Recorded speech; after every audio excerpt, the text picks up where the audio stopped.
तो देखिए, छत्तीसगढ़ में आज से विकसित भारत जी राम जी योजना लागू हो गई है। जी हाँ, और इस योजना के तहत ग्रामीण परिवारों को साल में 125 दिन रोजगार की गारंटी मिलेगी। तो सरकार ने मजदूरी का भुगतान 15 दिनों के भीतर करने का प्रावधान भी किया है। अगर समय पर काम नहीं मिला तो पात्र लोगों को बेरोजगारी भत्ता भी दिया जाएगा।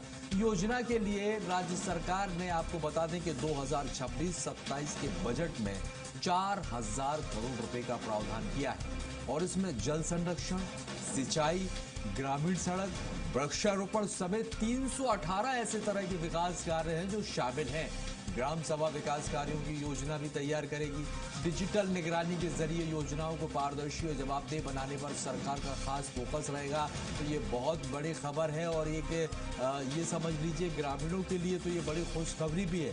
जी राम जी योजना, जिसके तहत अब जो जिस तरह से काम लोगों को मिलेगा, ये एक बड़ी योजना है सरकार की। उद्देश्य यही है ग्रामीण क्षेत्रों में विकास पर इसके जरिए विशेष जो फोकस है वो सरकार का है। दिलीप हमारे साथ, हमारे सहयोगी लगातार बने हुए हैं। दिलीप, ये अपने आप में एक बड़ी सौगात हो जाती है ग्रामीण क्षेत्रों के लिए। अब इस योजना का कितना लाभ जो है इन क्षेत्रों में मिलेगा और ग्रामीण क्षेत्रों का कितना विस्तार जो है वो देखने को मिलेगा?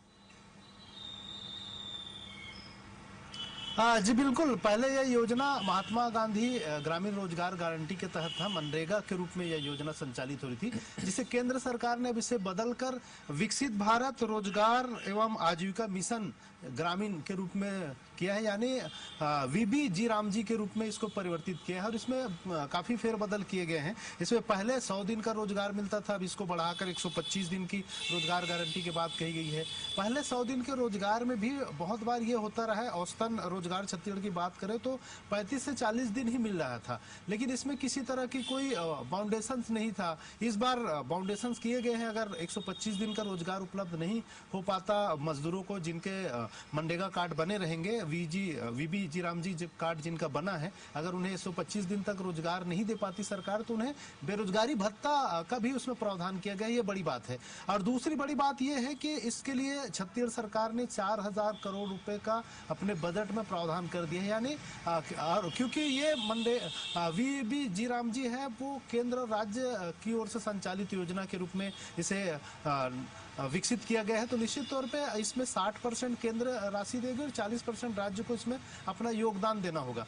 पहले ये पूरी तरह 100% केंद्र के द्वारा संचालित योजना के रूप में था, तो निश्चित तौर पे इसमें राज्य पर आर्थिक बोझ नहीं था। अब राज्य के कंधे पर भी आर्थिक बोझ है, तो निश्चित तौर पे अब बहुत सारे राज्यों ने इसका विरोध भी किया था। हालांकि क्योंकि डबल इंजन की सरकार है, तो यहाँ भाजपा शासित राज्य है, इसलिए सरकार ने किसी तरह के इसमें विरोध दर्ज नहीं किया, बल्कि इसके लिए बजट में अपने प्रावधान कर दिए 4000 करोड़ रुपए। और इसमें खास बात यह है कि पहले केवल मिट्टी और सीमित काम होते थे मनरेगा के माध्यम से, कि जहां जहां तालाबों का गहरीकरण हो, नालियों की सफाई हो, बड़े जो नहर है, जो गांवों में संचालित नहर है उनकी सफाई हो, इस तरह के काम, मिट्टी वाले काम ज्यादा होते थे। लेकिन इसमें सरकार ने परिवर्तन किए हैं और 318 प्रकार के कामों को इसमें शामिल किया गया है, जिसमें सिंचाई से संबंधित काम है, नहरों की खुदाई है, गहरीकरण है तालाबों के। इसके अलावा जो पंचायतों में अलग अलग मद में जो काम होते हैं, जिसमें यह है परिसंपत्तियां निर्माण में भी अब इनका योगदान होगा। और मनरेगा के तहत कुछ मशीनों के माध्यम से भी काम कराए जा सकेंगे। पहले पूरी तरह इसमें मशीनों का पूरी तरह से प्रतिबंधित था, केवल लोगों के हाथों के माध्यम से काम होता था और इसमें खरीदी वाला काम नहीं होते थे, यानी जिसमें ईंट और वो गारे पत्थर या गिट्टी रेती की जरूरत पड़े, इस तरह के काम नहीं होते थे। निर्माण काम वाले कामों को शामिल नहीं किया गया था, लेकिन इस बार निर्माण कामों को भी शामिल किया गया है। तो निश्चित तौर पे ये देखना होगा कि क्या मनरेगा के नाम पे केवल निर्माण कार्य होता है या लोगों को ज्यादा से ज्यादा रोजगार मिलता है। ये भी एक चुनौती रहेगी सरकार के सामने, क्योंकि इसमें 318 प्रकार के कामों को, विकास कार्यों को इसमें शामिल किए गए। तो देखना होगा, लगातार यही वजह है, चुनौतियां बहुत सारी रहती हैं। देखिए, सरकार योजना बनाती है, लेकिन सबसे बड़ी चुनौती उन योजनाओं के क्रियान्वयन को लेकर होती है। ऐसे में जी राम जी को लेकर भी यही समझेंगे, ये एक बड़ा बदलाव जरूर है, मनरेगा की जगह ये आई है, लेकिन इसकी पारदर्शिता को लेकर मॉनिटरिंग किस तरह से की जाएगी, ये एक गंभीर सवाल, एक बड़ी चुनौती यहां पर। कैसे होगा ये मुमकिन? जी बिल्कुल, सरकार के सामने एक बड़ी चुनौती है, लेकिन कहा जा रहा है कि इसमें डिजिटल निगरानी डिजिटल मॉनिटरिंग की जो सुविधा है वो सरकार रखेगी। हर एक मजदूर का ऑनलाइन रजिस्ट्रेशन होगा और आमतौर पे जो काम होते हैं मस्टर रोल के माध्यम से जो काम होता था, मस्टर रोल की जगह उसमें ऑनलाइन उसकी एंट्री करेंगे। जैसे अभी हम देखते हैं कि नगर निगमों में भी तमाम जो मजदूर होते हैं उनका बायोमेट्रिक चिन्हांकन किया जाता है। जहां जहां वो काम करते हैं उसके बाद एक फोटो करके या फिर बायोमेट्रिक के माध्यम से उनका जो हाजिरी है, मतलब प्रतिदिन जो मजदूरी करते हैं उसको रजिस्टर्ड किया जाता है।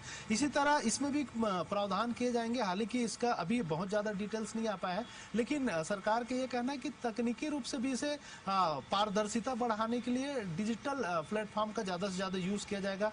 सभी जो मनरेगा मजदूर है यानी वीबी जी राम जी के मजदूर है, उनका रजिस्ट्रेशन होगा, उनके बाकायदे कार्ड बनेंगे और उन कार्ड के माध्यम से, हालांकि बहुत सारे मजदूरों का ऑलरेडी कार्ड बना हुआ है, उसी को डेवलप करेंगे। मनरेगा कार्ड है उसे वीबी जी राम जी के रूप में, और फिर उसके आधार पर इन्हें देंगे। अब देखना होगा कि डिजिटल निगरानी की बात जो की जा रही हो कितना लोगों के लिए कितना सहज उपलब्ध हो पाता है, या इसमें कितनी तकनीकी पेच है, ये भी देखने वाली बात होगी।